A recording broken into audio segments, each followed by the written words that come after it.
and just go as in depth as you like about why you feel Piccolo is a superior character to Vegeta. And I'll give it to you. Great. All right. Well, when I came to you with this idea, it's like it's pretty obvious. Vegeta is very much. I mean, you couldn't pick like one fan favorite character, but definitely you see a lot of moments with Vegeta mentioned the most. His sacrifice during the Buu saga and all that. People are nuts about Vegeta, but what I think is that um, Piccolo gets overlooked in that process. Piccolo sacrificed himself way, way, way before, and it was for a much more personal reason. I would say one of the most emotional moments in the entire show is when Piccolo jumps in front of Gohan. Takes the blast head on, and I don't know. He's a remnant from the original Dragon Ball saga. Piccolo Jr. He was spat out of the Demon King himself, and I like how he's so strongly connected with what I hold to be what makes Dragon Ball special. It's like that combination of mysticism and just like disciplined martial arts. I love that he's like the wise. Excuse me. He was like a ruthless villain, like he would say to Goku all the time. Oh, don't. I'm still gonna take over the world one day, but he became like a wise father figure, and I think to me that makes him kind of like he has a lot of integrity. Vegeta's kind of bratty. Oftentimes, I'm just kind of annoyed by the shit Vegeta does. You know, but Piccolo, fiercely intelligent, looks awesome. I love his design. His powers are freaking crazy. He's got eye beams, mouth beams, stretchy arms, regeneration. Like I cannot get enough of Piccolo. Let me see. What else? Do you feel Uh, this is Go on. a theory I've had of Piccolo. Do you feel that he was a superior character in the beginning of Z and was underutilized near the end of Z? Yes. In fact, when I was talking to Patrick about this, we both were sort of in agreement that Vegeta becomes a much more important character towards the end of the series, and the inverse goes for Piccolo. Piccolo was like a central character in the first few seasons, and then later on, as just kind of, Kira just kind of forgot about him.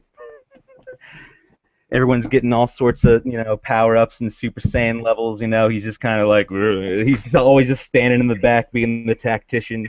Oh, where is this power coming from?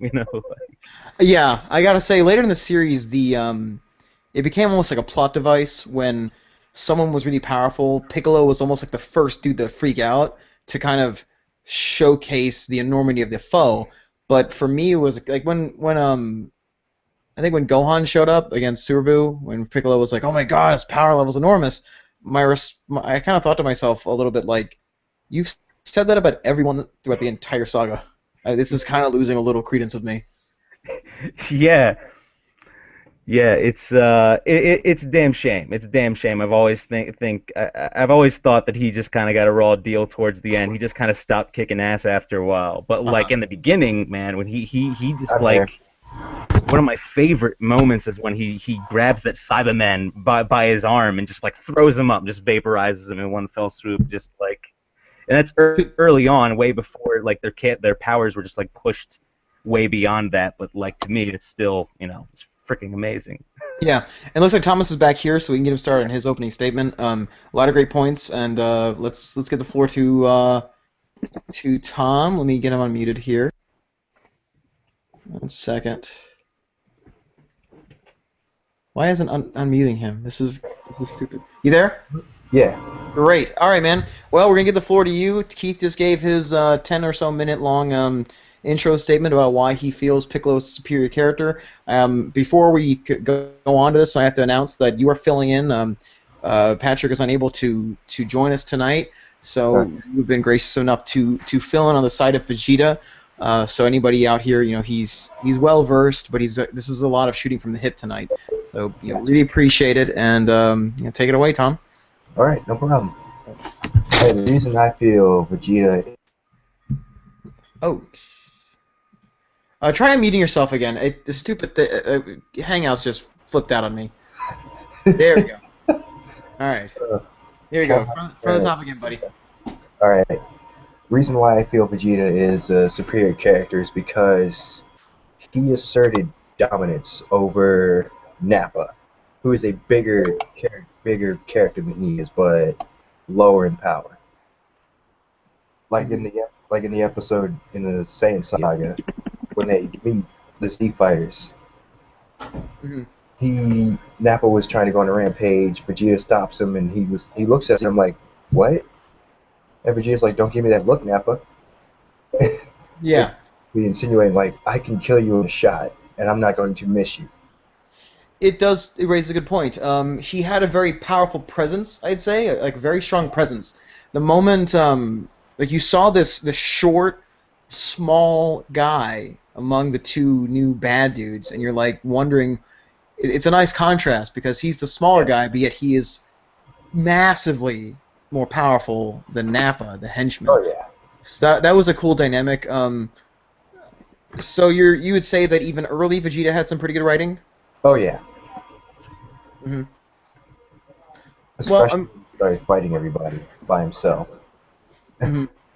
So I think the consensus is that Piccolo kind of got a little weaker at the end of the series, but do you feel earlier in the series Vegeta was just as strong, if not stronger, than Piccolo as a character, even earlier? Oh yeah, yeah. Like he put a lot of presence in a bunch of in the entire Saiyan saga just by being there because he's short and he's very cocky, very prideful, very arrogant, which adds a lot to his Hmm. character. Okay. So you would say that compared to the Piccolo arc, I guess hmm. And I guess I don't want to argue on behalf of Keith here, but at this No. point, I'd say the opening statements are over. So I would like to open the floor to more of a point counterpoint kind of discussion here. All right, So Keith, come on board, and I'll just interject where I feel like I need to, kind of hop in. gotcha. Gotcha. Let's see. I guess we'll just start from the beginning. We're just getting all the Saiyan Saga stuff from the beginning. Um, yeah, I guess what draws me more towards Piccolo than Vegeta is well, hang on, hold on 1 second. Um, all right, yeah. He Vegeta just needs to check his damn privilege. He's very entitled. He's very bratty and entitled at times. I mean, he does have that massive amount of power as well, but I don't know. It I, Bloodline. I I I just have a lot of respect for Piccolo because even though I mean he's on uneasy terms with his allies here. He's only working with them to unite against uh, the Saiyans and subsequently Frieza and whatnot. There's still he's still he's humbled. Piccolo is all like as you said earlier, is like, oh, he's so powerful. I mean, even from the get go, like Piccolo's like, hey, I hate you, but you're fighting like really well, and like I don't know, Vegeta just seemed to. In the beginning, anyway, it was all about the tail and turning into the great ape and whatnot, and it wasn't until like say way later in the series did you kind of you would if elements like Balma, his thing with Balma and his son coming into play, it sort of just kind of made him more complete as the series went on, I guess. But like in the beginning, he definitely is kind of I would argue like in the beginning kind of one note, kind of a one note character. I would say that Piccolo is a bit more interesting. He's got a conflict of interest going on. Like the thing I liked about Vegeta was he killed his own partner. Oh, hello. Like what was really funny is that like when he killed his own partner, everybody was like, "Oh crap, he killed his own partner. Why did he do that?" Yeah, Which I would concede. I mean, Vegeta definitely is more ruthless. I guess Piccolo does kind of like talk up like how ruthless he is, but he's very Piccolo is very reserved. He talks a lot, but like Vegeta doesn't talk. Well, Vegeta talks a lot, but he also blows Yeah, up a lot of backs people up some too. of it. Like I think what was funny about Vegeta was that even though he didn't look like it, he was a lot more skilled than everybody, especially Goku, because he saw that he couldn't, just beat him with Kaioken. Right. Um. So yeah, that's early on. Yeah, that's early on. Like later, like Vegeta was still, being Vegeta, being ruthless Prince of all Saiyans, killing, doing what he did best. It wasn't Mm, until like maybe after Planet Namek exploded, he started to calm down a bit. yeah. The Hmm. I guess. Yeah, it is like their arcs are like so different. Like with Vegeta, it's like with most of the characters, it's all about becoming more powerful, more powerful. You know, being able to match up the next foes. Where Piccolo's arc is more so like I said, he like at first he was just this very grumpy, uneasy ally, but he just kind of he just kind of like grew, I guess, like mentally and emotionally. I guess he just Yeah, was that source of wisdom. I guess I would yeah, say. he was a huge source of wisdom because he knew a lot of things and he felt a lot of things and he tell people about it. And some people are like, "Oh, he's so mean." Nah, he's not mean. He's just being Piccolo. To, I guess, to throw in a good point here, um, do you feel that Piccolo, I feel Piccolo is probably the most effective non-Saiyan character in the series, even up until the Buu saga. It seemed like he still had a role. It's just that Oh yeah, definitely. the more Akira Toriyama started writing more about power levels and Super Saiyans, he just couldn't find a job for Piccolo anymore, even though I think he liked him a lot. He just, the way the writing was going, it was so Saiyan centric that he was almost fated to take a back seat even after the Kamikolo fusion happened. Yeah, I would even say, I mean, the way I lump the series together, the original Dragon Ball and Dragon Ball Z, the original Dragon Ball is more what you would say, fantasy, mysticism, whereas Dragon Ball Z is a much more sci-fi centric space opera. Then Piccolo's no longer a demon. We don't have like magic and demons and all that shit. That Nameks, aliens now. And like after the whole Namek saga happens, like, well, Piccolo's done. That's it. Yeah, and I was always wondering like, what's next for Vegeta because he didn't become Super Saiyan like Goku did, and then Yeah. on the old he becomes Super Saiyan. Mm. I guess a side question too, Tom. Do you happen to have? I know you do a lot of recording and audio engineering. You don't? Do Uh, you happen to have any other kind of microphone? uh, no, I don't. Okay. Like, I don't know what my brother did with the other mics. I Okay. guess he threw them out. I don't know. Okay. Well, I guess back on point too. Then we would get down to. I guess the side point here is what. Let's start with Keith. In terms of voice acting, who do you feel is the superior? I guess quintessential voice actor for Vegeta out of the main ones you've seen. That is tough, and I will say, like, people are still a little iffy about Kai.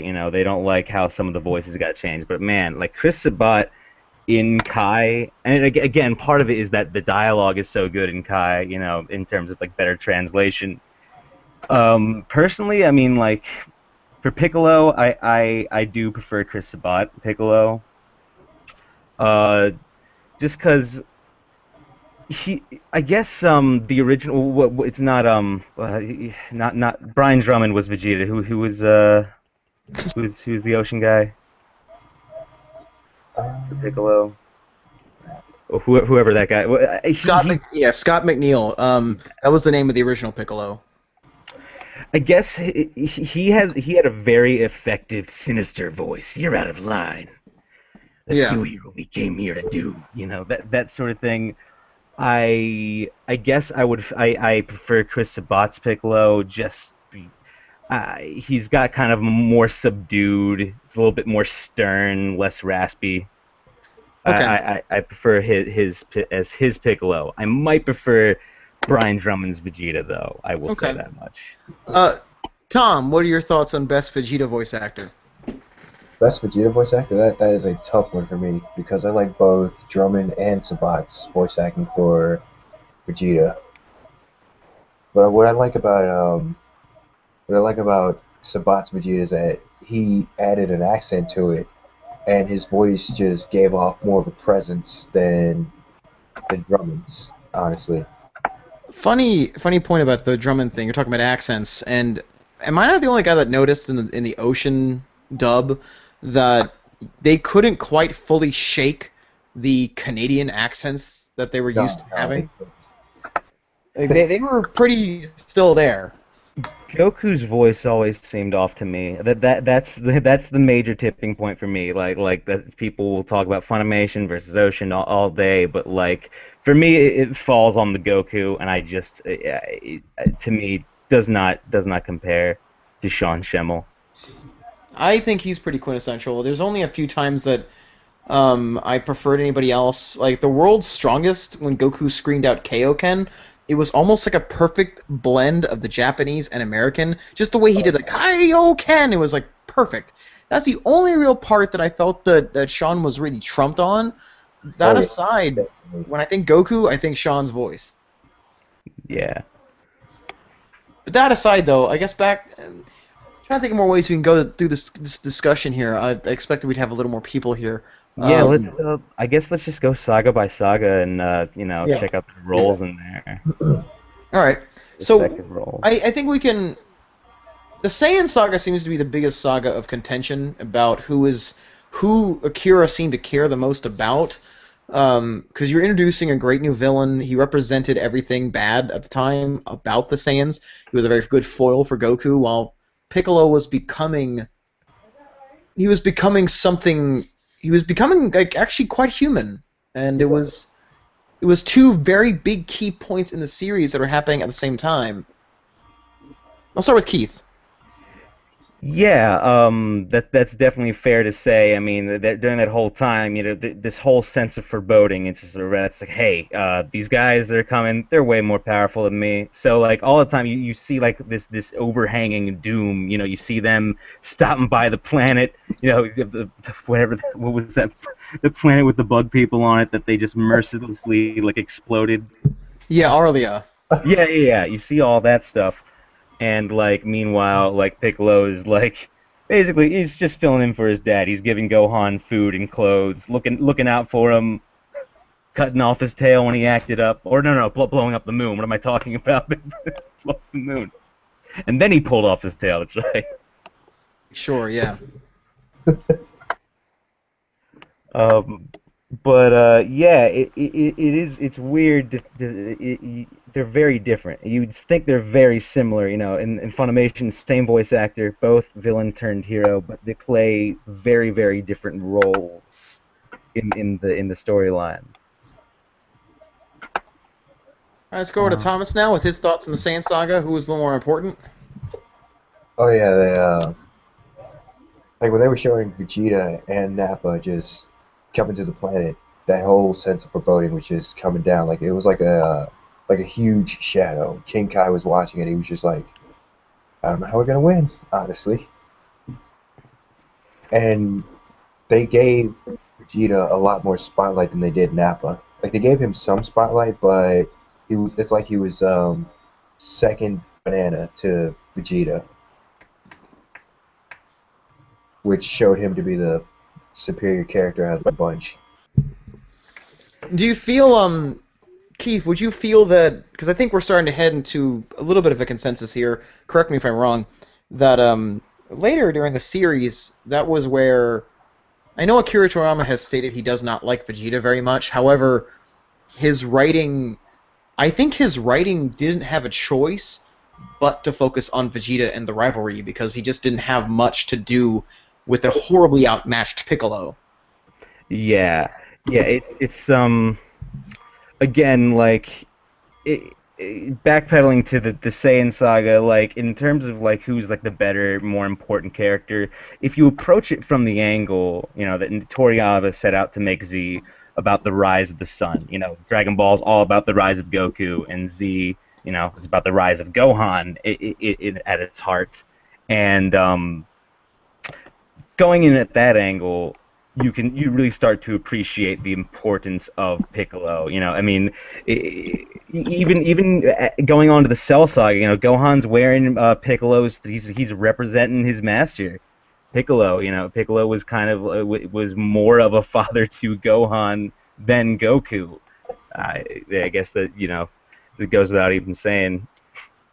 Um,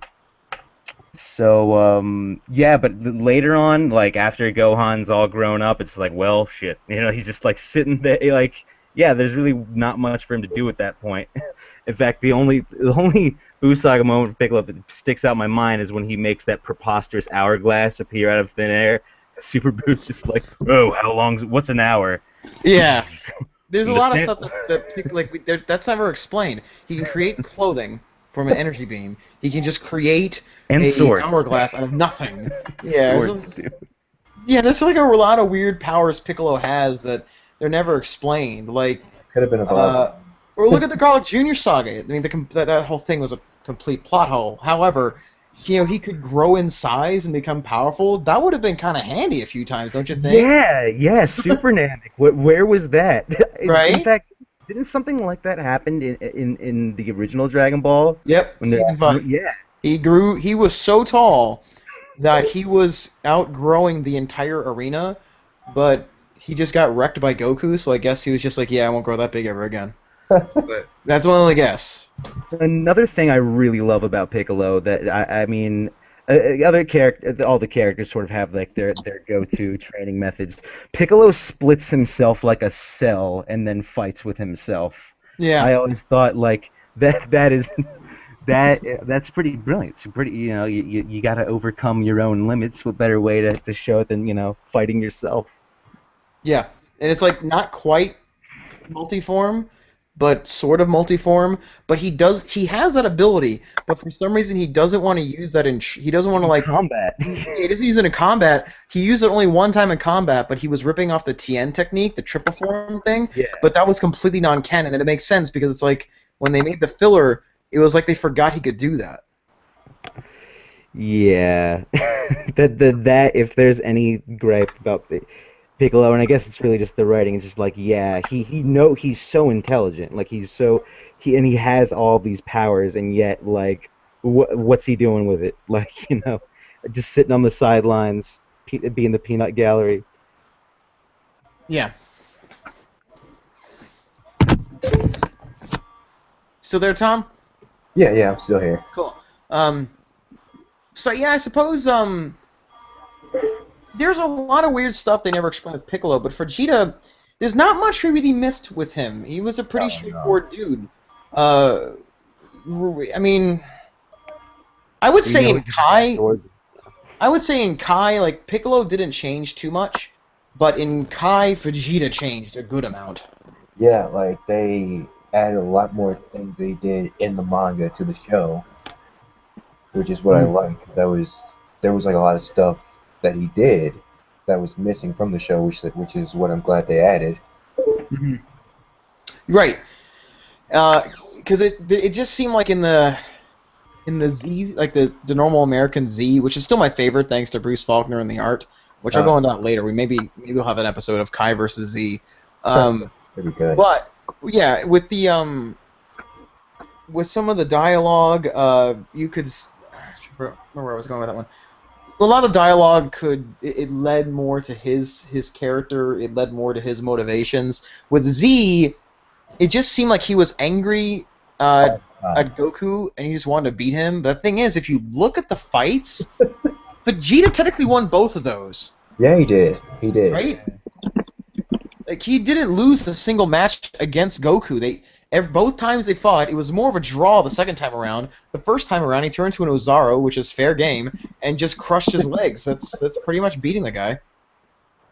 Like he was in that first fight, he was incensed that a low-class warrior like Goku could actually keep up with him, rather than No. being rather than being thrilled, which is what I thought he should have been. He was incensed, like he was like, "I will not be beaten by a low-class warrior. I'm going to destroy you and this planet," Right. which And drove that rivalry home. what kind of confused me is he gets upset about that, right? But Uh-huh. he doesn't get nearly as upset about a low-class Saiyan's half-breed child becoming stronger than him. Oh my God, that to me was funny. I was like, wait a minute. I thought you were focusing on Goku. Yeah, now his kid's stronger than you. Just give up, bro. It's just throw in the towel, dude. Which, Yeah, he. I don't know. Vegeta just can be very petty, Just the yeah, whole like low class words. Like, dude, your planet's gone, man. Your planet's gone, bro. Like, right, you can't even play that card anymore. Like, you're just. Five of us left now, man. right. And then I also wonder this thing. I'm sure a lot of DBZ fans have wondered this too, which is if if the king is dead, why is Vegeta still the prince? Why isn't he like the king of all five Exactly. of them? I can only assume that he never got over his father dying. I guess that could make sense. Um, here's a good point actually. This is kind of to both you dudes in regards to Vegeta, how they're handling him. Uh-huh. Um, lately, after the Buu saga, there's been a lot of Vegeta-centric plot lines Oh yeah. compared to a lot of the other characters. Like we're talking Goku and Friends Return and Battle of Gods. How do you feel about like the inclusion of Tarbell? Um, that stuff about him, hurting Beerus and doing the best against him. And I mean, to be honest, if you look at Battle of Gods, it was a pretty Vegeta-centric movie. It Like, was. how do Yeah. you feel about that? I I was wondering like who's the main character? Was it Goku or Vegeta? But yeah, I think they were trying to make up for what they didn't do for him in the series. I don't know. Yeah, it's yeah, Tarble. That's weird. That was the character that no one was asking for. Hey, what if Vegeta had a nice little brother who was married to a weird alien bowling pin thing? Like that. I still I can't tell you how I feel about Tarble. It's just uh, I think they're reaching. I think that was reaching. Like Uh, like what I found funny was that he was literally going out of his way to ensure everybody's safety, like trying to keep Beerus calm. And I was just like looking around at everybody. I'm like, okay, it's all good. Nobody's gonna screw it up. And oh, boo, Mm. pudding cup. No, I'm not giving you a pudding cup. I'm like, are you serious? You And got how do like, you? I'm sorry. Go on. sorry. He was like, I was like, you got a plate full of those things. You're not gonna miss one. Okay. The only thing that Yeah. could satisfy him was a dance, I guess.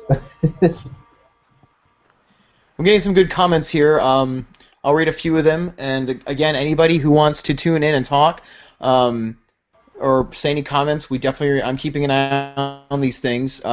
We have Duelist Guilds. I'm not sure exactly who he is, but he's saying hi, Rob. Hey, back to you. We got a buddy here, John, talking. Um, let's see what we got here, Mr. B. Allen. He's got a lot of good things to bring in here. Oh, Um, I'll start reading them off as you guys are still discussing. Let's move on to okay, I think there's one thing we can agree upon for sure, which is the handling of Piccolo versus Vegeta in Battle of Gods. Piccolo was practically not even there. no, Uh, yeah. no. it was actually kind of unfortunate. But Yeah. let's start, I guess let's go. Oh, hello. Oh, he's gonna go into it, I guess. Okay. Pulling up something good. Hmm. I Oh think man. they could have done more with Piccolo in the series. Yeah. Although I mean, even yeah, it really is more towards the end because even in like Cell Saga, like damn, when he just yeah, I mentioned that Vegeta was more usually much more ruthless than Piccolo, but damn, when Piccolo takes out Jiro, Oh my God. just straight up slices off his arm. Brutal. Or look at how he finishes off Babidi. Oh my God. Tries to, Oh but he didn't yeah. kill him. but what he did to him, like let him breathe and die like that was brutal. Oh man. Yeah. I have a good question for both you guys. I'll start with Keith in this one, since he's the Piccolo expert here. Um, Starting off with, if you were to redo Battle of Gods, how would you write Piccolo? And then the second part of this question is, how would you write Piccolo if you wanted to utilize him more in the upcoming movie F for Fukatsu or whatever with for Resurrection? How would you try to handle Piccolo, or would you want to write Piccolo to be more of an important character? Since we are focusing, I've noticed that we've been focusing a lot more on the Frieza saga with these upcoming movies. Would we try to somehow? Because I know that my guess is they're going to want to have Vegeta take a part in the finishing off of Frieza. However, for the indignities that happened to the Namekian people, their planet being destroyed, and the horrors that they still face. Yes, they're alive for the most part, but you got to look at what they endured. How would you feel that making Piccolo become somehow relevant again in terms of how powerful he is? Would that be a good idea? And if so, how would you do it? I think that would be a good idea. Like I said, like we mentioned, I mean, it would be a great callback to the Frieza saga. We all know, one of our favorite Piccolo moments. He absorbs Nail. Yes, yes, I can do this. I feel great. We all Classic. love that. I would absolutely love for in the upcoming Resurrection is for Frieza. I don't know whatever that translates to. R is I don't know what the heck it's gonna be called in English. But that would be just bitching if he just like absorbed someone and it just got a huge power boost. I mean, it would be out of nowhere, but I mean, so is most things Dragon Ball these days. Out of nowhere, these ultra powerful beings just come out.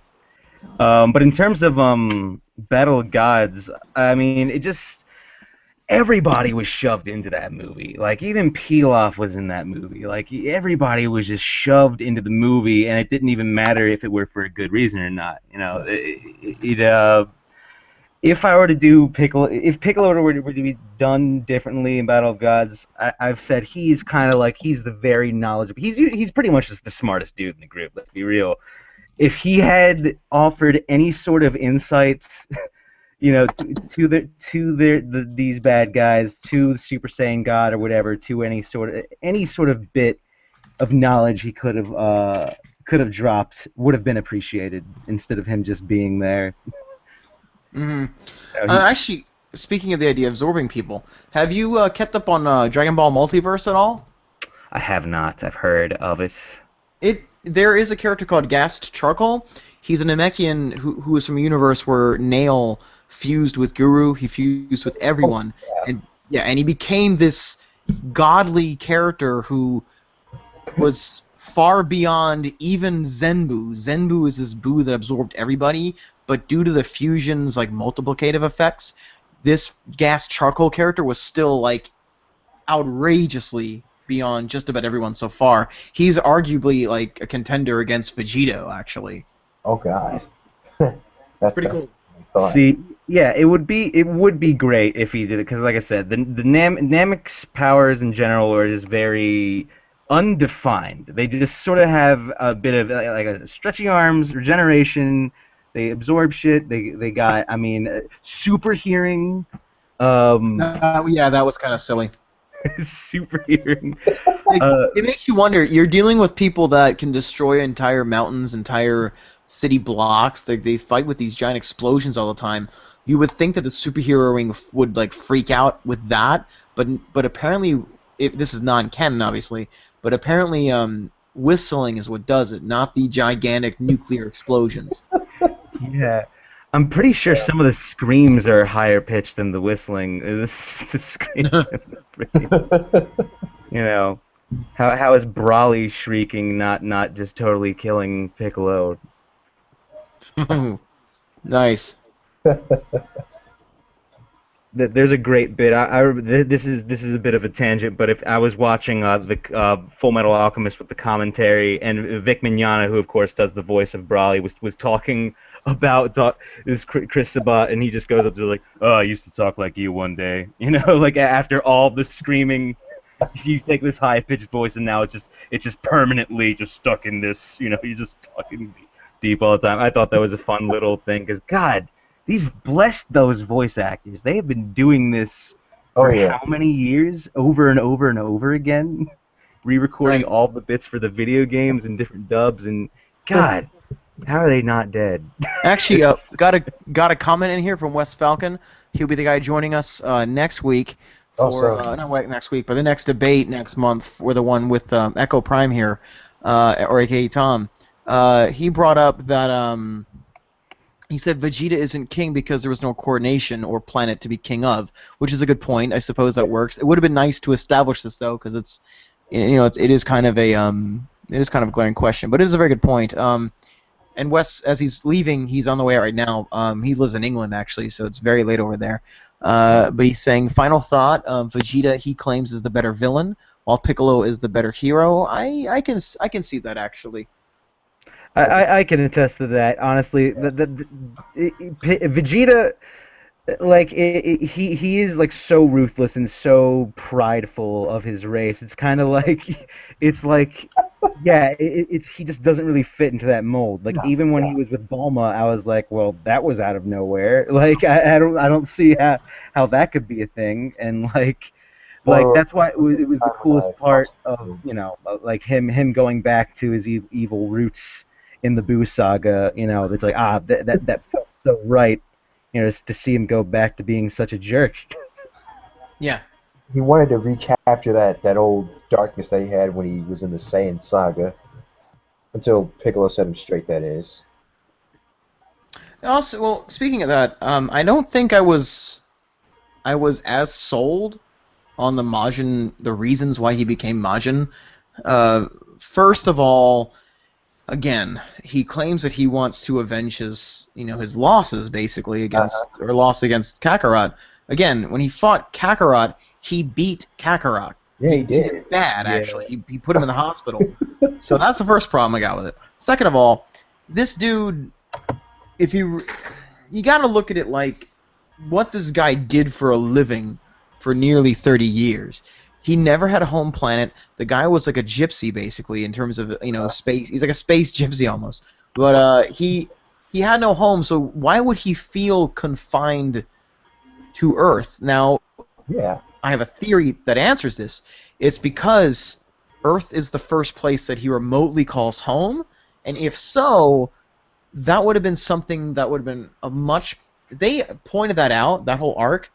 There's a lot of character development we'd never got a chance to see, and it would really allow for Vegeta to grow a little more. But we never saw that arc. We just saw him, especially in Z.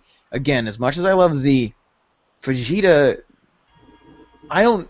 I think it's just a lot of it's nostalgia and the awesome fights and the animation, but there was no development for Vegeta except for the Kid Buu saga. And even with the Kid Buu saga, the the um the ending, the speech with Super Saiyan 3 Goku, it seemed sudden because we never saw him grow to that position. Oh, no, we didn't. We did in Z, but in Kai, we're seeing the road he was on. If I had it my way, we keep making these sequels. Why Uh-huh. don't we make a series? Because it's not really a sequel. Battle of Gods is not exactly a sequel, everybody. It takes place before the ending of Z, which means it's actually a middle kind of thing. So if we're gonna do that, why don't we look into the events of the 7 years before Boo? Why don't we get into how Vegeta grew, what they did, more focusing on Vegeta? Yeah, I mean, prequel stuff is always freaking great. I mean, look at like History of Trunks, like what an impact that had. It gives you a refreshing break from like the saga. You get to see like a bit of more character centric writing going on. Instead of like the whole grand scheme of things. All this bad guy's gonna come, and he's way more strong. It's good to see like the beginnings of a character to see Oh, how yeah, they became a certain way. How many more ways will you watch a guy get killed by a spirit bomb until we're tired of it? Yeah. Like, we saw maybe, bits and pieces of Vegeta's childhood and how he became who he was, but that wasn't much. I'm like, wait, we could use more. I thought we were going to see more of it, but I guess not. That's fascinating stuff. I mean, some of the flashbacks are awesome. Like when we saw the Ginyu Force appear, I like the fact that they displayed that there was a rivalry between Goldo. It gave a little more weight to why Vegeta picked out Goldo and killed him. Yeah. Yeah. So I guess I would, if I were to write, if I were to go about the next movie for Dragon Ball Z, of course we're already set for F Fukatsu. That's already gonna happen, or however you want to pronounce it. I think I got it right. However, with with the movie after, because I know we're gonna keep doing this, Oh yeah. we should look into those missed years. I mean, Bulma is one of the strongest characters in Dragon Ball Z in terms of her writing. She especially in Dragon Ball, she was a great character. And Oh you yeah. have this person with a great arc, and you have Vegeta with this character potential that they get into a romance together. They apparently get married off screen. All of this character development that we never see. Exactly. Right. It's pretty jarring. Yeah, and again, it would be great because Dragon Ball Z. I mean, I'll always be. It's probably one of the number one things I'm a fan of. But I feel that there's these chunks of continuity that never get a chance to really dive into. Like Bulma and Vegeta, if you think about that, before like when Trunks reveals to Goku that his mom and dad are Bulma and Vegeta, that was a revelation to Goku because he knew these two people. He knew it was such a shock. Wouldn't we all want to see a little more about how that happened? Yeah, like Goku was most likely thinking like, this guy who tried to kill us, tried to blow up Earth, is the father of is your father? What? Right. Yeah, And this your mother is alien Bulma. that they were. Oh, go on. I think we got comments from B. Allen here. Oh. I'll read what he's been saying. He says this has been a good debate because both these characters I feel are the heart of the series. Goku and his family are the best, but between these two characters, there's a big reason why I am such a fan. And then I guess as he's been hearing us talk about these wasted, it's kind of metal sounding, but wasted years, Iron Maiden reference there. As we're talking about these wasted time here between both of them, he agrees. It definitely was something that we all deserved to see. It was kind of irritating. Personally, I didn't really feel we needed to know who Goku's mom was. No one really cared about his mom. Guinea was something I was like, I never knew. I haven't even read the manga yet. I was gonna make an episode. I just didn't I didn't care. Like at the end of the day, we know what's gonna happen to him. They're gonna blow up. I mean, gives a crap. So yeah, he seems to agree with us there too. It's not Bulma and Vegeta. They built those characters up for something, and that romance is like how Trunks and that family, what he cares about. To see him, like when he kind of discards it as Majin Vegeta, there's no weight to it because we don't know what he discarded. There's nothing there. Yeah, so well, give us a reason to feel like that's a big deal, really. Like I was wondering, like, was there some kind of something within him that made him feel that way, or something that happened at home? I don't know. Right. And Yeah. yeah. It's like you look at Dragon Ball and see the romance between Bulma and Yamcha, and it makes. I mean, it functions perfectly in the story. Like it's a beautiful thing because Yamcha is the rogue. He's he's a thief in the desert who can't talk to girls. Even though he's pretty much got his shit handled. He just can't talk to girls, and I just like. It was great how they came together. In fact, it never really made much sense to me why they stopped. I guess I still ship those two together. Like maybe he cheated off on screen or something. I don't know. Yeah. So that's something that definitely I'd like to see in the next few movies. A little more building up on that. Like when they seem to want to make sequels, they focus more on like the Super Saiyan God thing. It's a new level. I thought it was a little clever that it wasn't just adding a number to something. But on the flip side of it, it's let's expand on the mythos, not in a sense of let's go so far back into history that it is it is stuff that we're gonna forget, like that it's so early that it doesn't really matter, or like stuff with Bardock. I wasn't really moved much by the Bardock special. In fact, I thought it was a little preposterous to even exist in the first place. Go back in So time from a uh, planet-busting attack. right, it just thought the whole thing was terrible. But that being said, there is so much. We have 9 seasons of Dragon Ball Z. There is a lot of stuff. We have a 7-year gap. We don't know what happened. All we know is that Bulma and Vegeta settled down. Where Mhm. again, Vegeta was avoiding Bulma in the Trunks saga, but now they settled down. Like, how did that happen? Tell us. He's like training with a son that he, there was the little bit we're given about Vegeta we like a lot. Like when Trunks was, killed or sort of killed by Cell, we saw him freak out. We saw this humanity come from him. There was an Oh, arc there. We liked that part about him. We liked the fact that there was this cold this cold warrior that actually still was a person underneath that was there, and it came out thanks to his son who never gave up on him.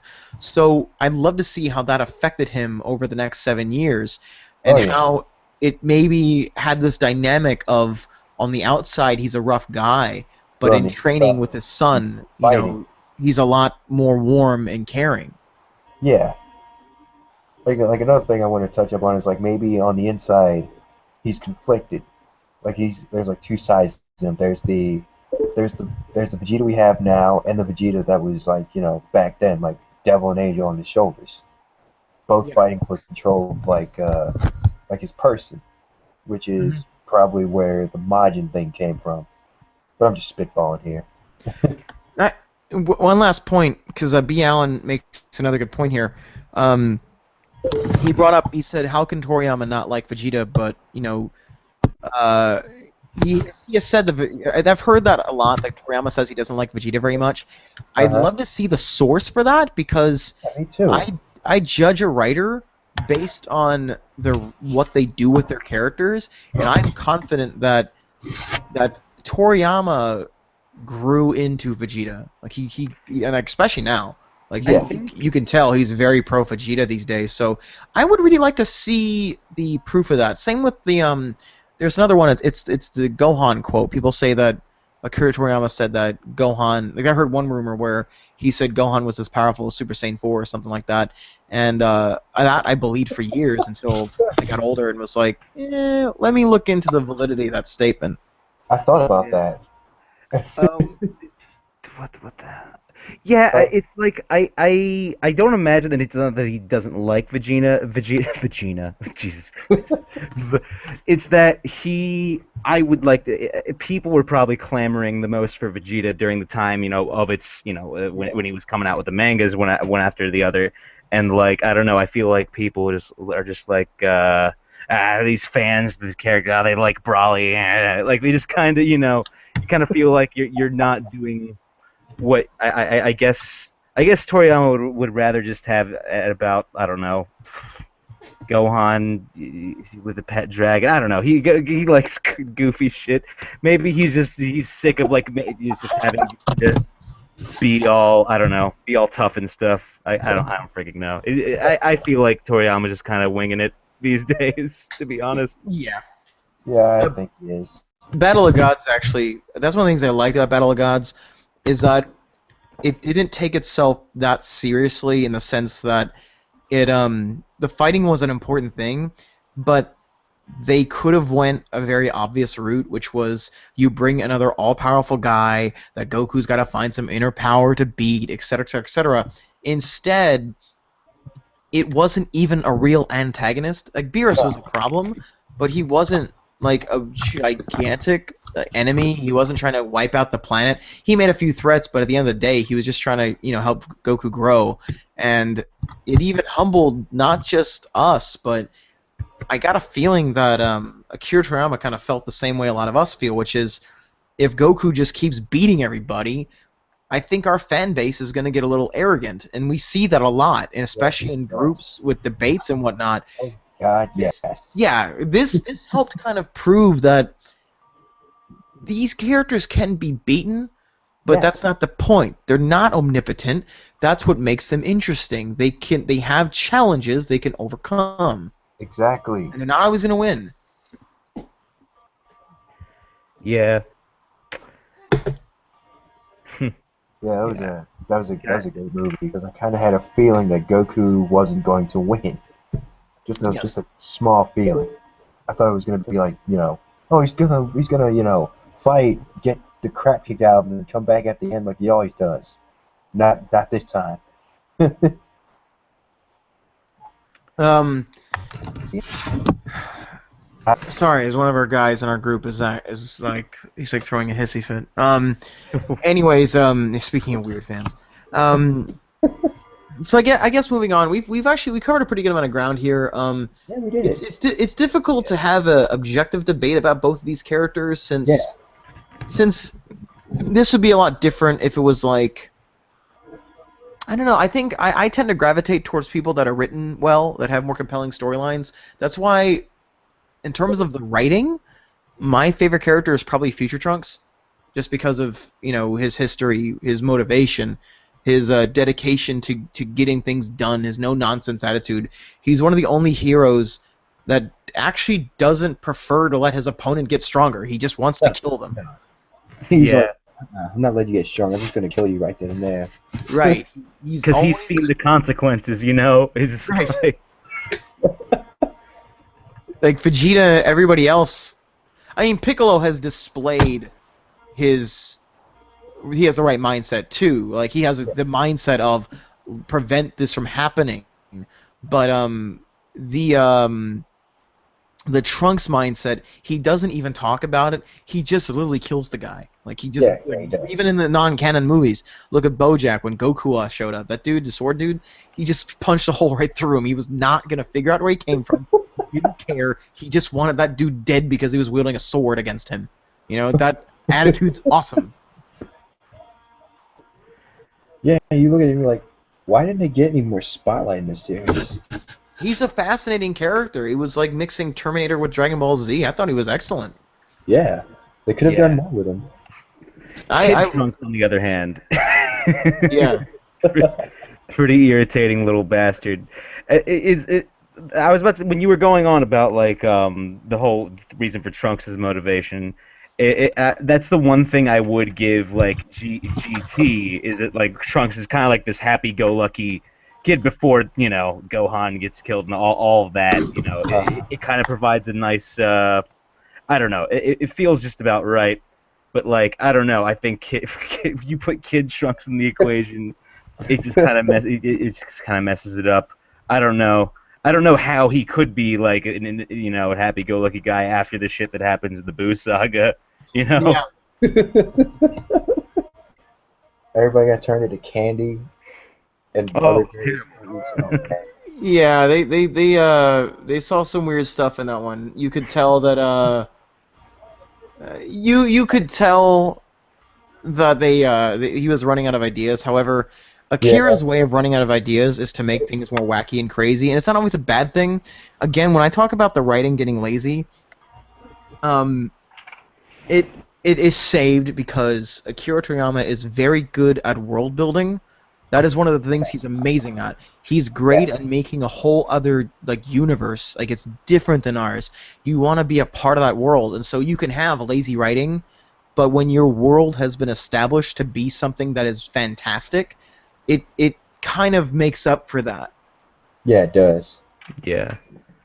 Even I mean the whole like again most fans are in agreement that the Boo is overall the weakest, right? Kind of like the most slapdash put together saga overall in terms of Frieza, Cell, Boo.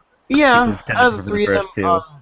I'll defend it in a couple aspects. First off, as opposed to the Cell Saga had some cool stuff going on.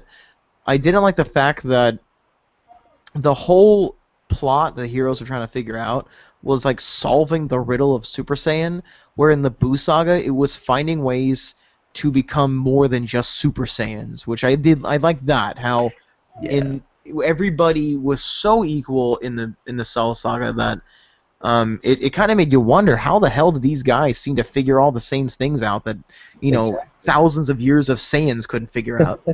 They were all so equal, and it took away from the amazingness of Super Saiyan. So I think Akira Toriyama had to make his mind up, which is, are we going to make everybody Super Saiyan, or are we going to make Super Saiyan the beginning of something else huge and something not as big in a much? Are we going to make the world larger, or are we going to make these few guys larger? And I think he chose to make the world larger. Yeah, but I was gonna say, I would say even when the plot gets thin, it's still at that fantastic world, like all the stuff with the Kais, and also it takes me back to earlier in the series with Snake Way and all those crazy characters that Goku ran into. Oh my Yeah. god. I definitely agree there. World building is something that I think, even if you aren't aware of it, you are a fan of. Most of us, if we like Dragon Ball Z, it's because we're a fan of world building. That just comes to the writing itself is not that deep. It's the world building. It is the character design. It is these things that Akira is so good at that you don't even necessarily need a great plot to make it good. That was one of the things that I've learned from the series, which is even his use of color, which is one thing a lot of artists don't focus much on. He's got the primary colors. He's got the whites. He's got the blues. He's got the oranges. He has these designs that are. He knows how to make someone look iconic. This is why Akira was one of the only real manga designers I'm aware of that also designed for big RPGs, because he was onto something. He knew how to build a world. He knew how to build characters. He knew how to appeal to people and make these great-looking, worlds that we wanted to be a part of. Which is, again, when he runs out of ideas, he's got an amazing world he can fall back on. And the Buu Saga really allowed us to fall back on that world. So I still accept and appreciate all three sagas. I actually could argue the case of Buu versus Cell. That one I'd be happy to argue. Now Frieza, I'm gonna stick by that one, saying that was Akira's finest writing, without a doubt. That was just some incredible stuff. The first 3 seasons were masterpieces. But Buu and Cell, I never felt that Akira let us down. And the reason I say this is, again, his world building saved it. It saved everything. Like even Battle of Gods. I mean, I can make a whole video over my problems with Battle of Gods. It still takes place in this one world that I'd love to be. I'd love to experience. I'd love to see. I want to see more of it, even if the writing's not that great. We all, as silly as it is, all of us still want to see where these guys are going to head, regardless if you feel the writing could be better. Oh yeah. Oh yeah. Definitely. Yeah, you could. God, that's the thing. That's the thing. Like, there, even though it's it's decades old franchise, there's still so much potential. I don't think I need to go into details how DB Evolution was a missed opportunity. How they could have reincorporated the elements from the series and made a decent movie out of it. Actually. Oh my God! Can you imagine if Toei was bought by Marvel Studios? Oh man. Oh man. Yeah, there you go. Dude. And but even in you're watching GT, it's like, damn, I would really love to see more of Bulla. Like, how about a female Super Saiyan? That's interesting. You say that, guys, or you say that, Keith. If you read Dragon Ball Evolution, there was one of the main characters is Bulla, and she is from a universe where Vegeta did not diffuse, and he had Bulla with Bulma, and she's crazy strong. Oh crap! I It's gotta cool. read up on this. Super Saiyan 2 and stuff, but she's ridiculously powerful because her dad was a fusion. Wow. See, you're watching GT and you're thinking, it's well, wait a second, Bulla should be even more powerful than Pan. It's I don't know. You definitely see all these characters that are again that you would really like to see more of. Definitely. Agreed. Yeah. So I'm feeling pretty happy with this debate. Wrapping it up, get some closing statements in. Yes, I think I'm pretty happy with how we kind of deviated into more of a discussion. This is our first debate we've ever had. Let me go see if we have anybody I guess. John's got a question. He's wondering what bonding occurs that makes Vegeta value his family over his pride. We never actually see it. We just see we see the hints of it. We see the explosion when Trunks dies. We see him destroy himself to kill Boo. We then see him admit, like he brings up that he was growing fond of his family, and you see Goku kind of see through the facade that Vegeta was putting up about him just hating everything but power. Yeah, it's really more implied. It's not concretely like displayed. Like it would have been a big help to like have like Vegeta just like say just like, oh yes, I love my son and my wife, like if he just like said something. But it's more like you just kind of it makes much more sense in a narrative aspect to to have him hit that point of growth, even though it's not explicitly shown. Yes. Which is, again, if I were to make a new movie after Fukatsu, I would have, I would love for it to take place, even a special, in the 7 years after Cell, just about Vegeta and his family, and maybe throw in an adventure here and there. Maybe you obviously want some fighting going on. Maybe even have, like, I'd love to see at what point Vegeta surpassed Gohan, because we know it happened. Because we hear Vegeta talk about Gohan's abilities slipping. So at what point in those 7 years were they even? And if so, was there that fight? And if that was the case, I would love to see a film about that, about Vegeta's life around that time, and about him becoming one with a family. Though that would be a couple good plot points. That'd be great. Yeah, God, if I were to do a movie, I would just redo the freaking Garlic Jr. saga, make a proper sequel to Dead Zone. Oh man, Dead Zone is my favorite. Dead That's Zone's good, but my problem with Dead Zone is it's still got a plot hole here and there that would make it difficult to add, and it's just Let's open up a portal twice. Yeah. let's hope the only way I can be defeated. Let me just roll the red carpet out for you twice. Yeah. But yeah, I would cite that movie for some just Piccolo just being a badass against those three goons that could pull like swords out of their bones. One of them name was Cheese. They had ridiculous names. Yeah. Yeah, they did. And they were called Funny enough, when they came out with the Garlic Jr. Saga in America, it was like 2001, 2002, and they were called the Spice Boys. And it was like, dude, this is not the time for that kind of name, bro. I remember that. Yeah, the Spice Boys. Oh man, but yeah, I guess like in terms of who is like the better, more important character, it really does depend on the saga. Like I would say, beginning without question, like Piccolo. It's all that setting Gohan on his path to greatness. You see him learning these important life lessons. In the middle, I would say it's kind of a wash. I would say that both Piccolo and Vegeta have some pretty pivotal moments in Cell Saga.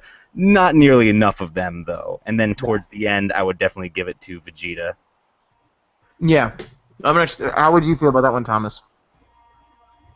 Yeah, I'd give it. Yeah, it usually depends on the saga. Yeah, it definitely depends on the saga, and I would give it to Vegeta towards the end because you look at him, you look at his character. He didn't get that much spotlight until near the end of Z, which is a long time.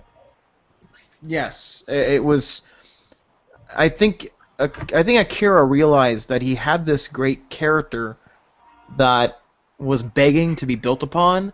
So it was a lot of us. It was a lot of us just starting to see him work with that because he didn't have much of a choice. And since we're talking about the Buu saga, I have another topic that I'm probably going to want to save for later. I can probably tease it tonight though, because I definitely want to do it later. We'll be going into another time. I'll bring it up here. We can talk about some quick ideas, which is how did we want the series to end? And what I mean by that is, who did we feel was the proper person to become the final protagonist? Because we all could tell Goku was not who he intended to end the series with, but he changed that. Yeah. Yeah. That'll be next time, but not next time, but that'll be one of the next few episodes. But quickly, I guess in like a sentence or two, let's start with Tom here. How would you think it should end? Do you think it was a good way that they ended on the Boo Saga, or do you feel that Gohan was the better call? I felt like Gohan was definitely the better call. Okay. Keith, what do you think? I absolutely agree. I mean, that's the one thing that I would give the Buu saga is like, oh, this ultimate, this mystic form, it's finally come to fruition. He's no longer like he doesn't need any long golden hair or anything. He's just the one. He is freaking Neo, and then he was quickly discarded. Just quickly, all right, I know. we're done. And So he has been worthless ever since in the Oh Harudegar my movie. god. Worthless. Fusion Reborn, he was not too worthless. He one-shotted Frieza, which I'm is kind of so funny. upset. He one-shots Frieza, but now the new movie is just like, yeah, I don't think so. But yeah, he's been brushed to the side a lot. And somehow over the last couple of years in that storyline, Mystic Gohan just doesn't pack nearly the punch it used to because No, no. in the the Fusion Saga, I almost said Fukatsu again. That's of course what I was trying to say, not the other FU thing. I'll just say it's Fukatsu every time I make the mistake. Anyways, so if you look at I'll break this down in a movie soon, or in the episode soon. Super Saiyan 3 Goku in the Buu Saga is arguably, and if you can, this is a very solid argument, is arguably as strong as post-time training base Gotenks.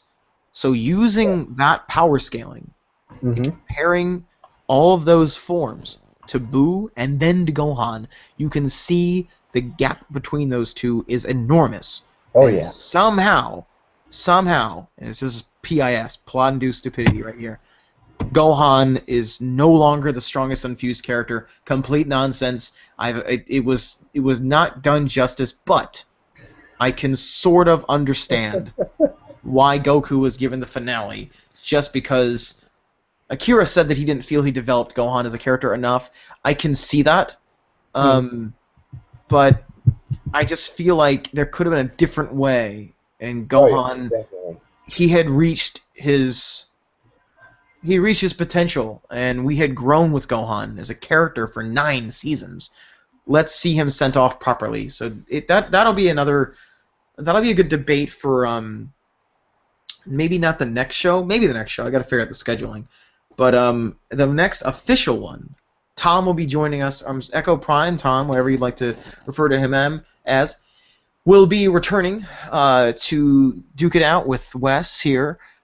He's out on the channel at the moment, but Wes Falcon versus him. Will be Dragon Ball GT versus Battle of Gods. What is the proper continuation of the series between the two? Which one is better, or the way, depending on how you look at it, which sucks less? But that's another debate for another time. But yeah, that'll be the next official one. And anybody who wants to take part in the debating, we appreciate you joining in for tonight. It's actually went overtime. I was expecting not even an hour really, and we're already at an hour 17 minutes, or almost an hour 20 at this point. It's been a healthy discussion. Big thanks to Echo Prime here for jumping in at the last minute. Patrick, we'd love to have him in one of these upcoming episodes, and it was a big favor for us to jump in like this, and I'm sure that next time around you've been studying up for your big debate with Wes, and obviously big thanks to Keith here for jumping on to our first episode, and helping provide us with some great commentary. I think we went over a lot of good points tonight. yeah, it's been a lot of fun. Definitely. Cool. Well, everybody, again, thanks for tuning in. If you have any more questions or comments, this video will be up on YouTube. It will stay up on YouTube. The whole thing will be recorded. If you have any questions for any of us, who knows? There might be a round 2. So, thanks a lot, everybody. Awesome. Later. Later.